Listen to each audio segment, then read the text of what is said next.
सगरी खुशियाँ बिखरी जाए जब तुम ही नहीं आवे वो कान्हा आजा रे मोर नैया पार लगा जा। ओ कान्हा आजा रे मोर नैया पार लगा जा।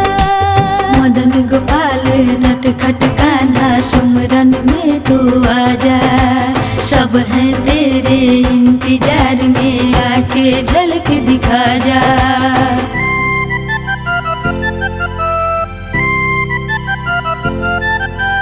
ताल तलैया पंछ पवन बुलाए हैं। आगमन की खुशियों में मन हर्षाए हैं।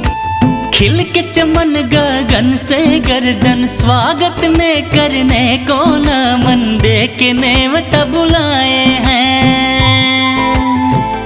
ओ कान्हा आजा रे मोर नैया पार लगा जा। ओ कान्हा आजा रे मोर नैया पार लगा जा।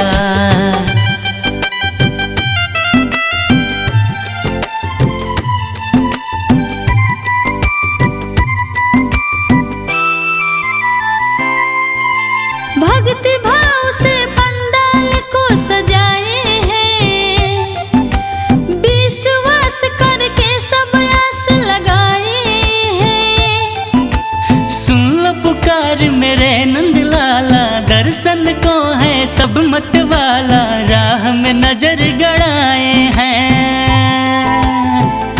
ओ कान्हा आजा रे मोर नैया पार लगा जा। ओ कान्हा आजा रे मोर नैया पार लगा जा।